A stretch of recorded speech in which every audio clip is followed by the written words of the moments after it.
Hello everyone. It's lovely to have Ana in the room today, who's actually produced the coffee we're discussing. My name's Nick, but I'll let Ana introduce herself.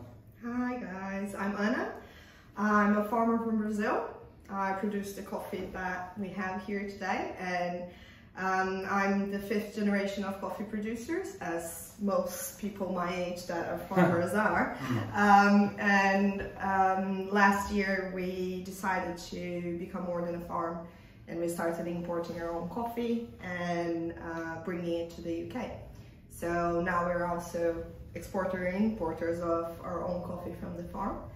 And we're trying to really do, direct trade as it should, with me, here with you together, and getting to know who's going to roast our coffee, our consumers, and kind of drawing the whole chain there and joining things. Amazing. 1939 was the year that my grandfather was born, and he was born at the farm where the farm is now. But back then the farm wasn't ours, and his father was working at the same space as the farm is now as what immigrant worker. What generation was your granddad? So Brazilian? it's different, right? So there's two sides of the farm. One is my father's side, which is where I am the 5th generation of farmer from.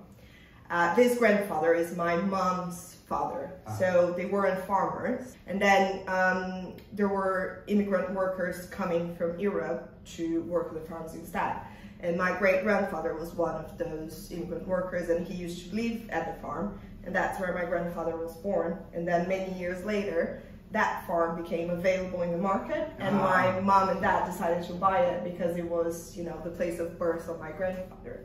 So that's where the name of the lot comes from, because that's the main farm now for us. And yeah, so his house is still there. The house he was born is still there. It's the same view, and it's very special to my family because of that.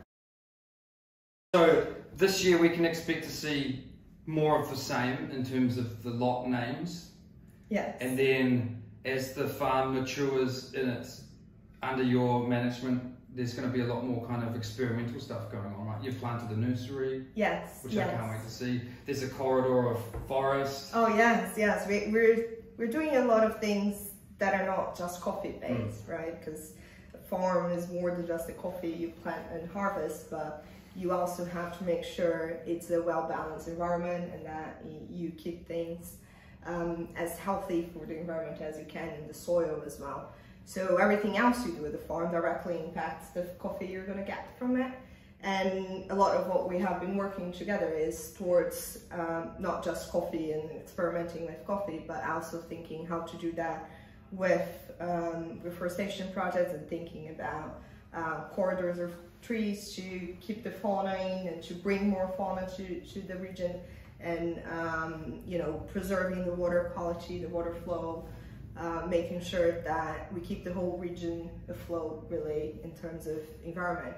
And then coffee wise, we, if the past year we struggle with drought, we struggle with frost, and we kind of realized we need to be doing different things as well, and start thinking towards, shaded coffee and how to decide on different varieties to be there.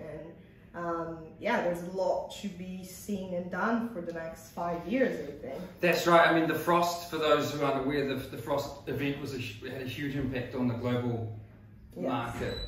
I mean, not just in coffee.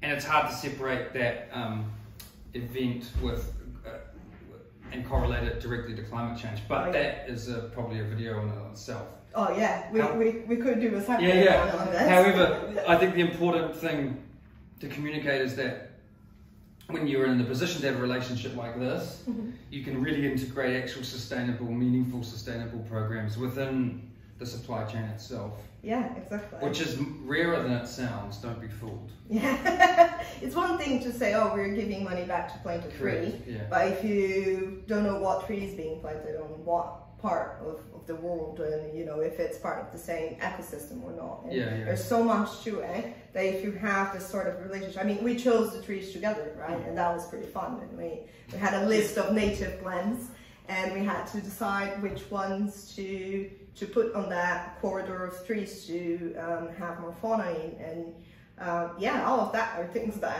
have to be covered, and we to be able to do that together was really amazing, and it adds so much as well to the coffee itself. Although it's not coffee related directly, is completely related to coffee, right? Yeah, it's the kind of the holistic nature of what direct trade is supposed to represent. Exactly. So we're going to taste the coffee? Yeah, let's do it. Let's do it. I'm going to swallow. Yeah, no, definitely. This is too good to not be.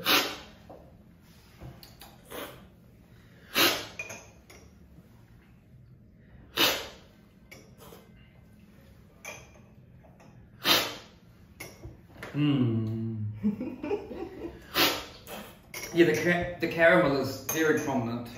Yeah.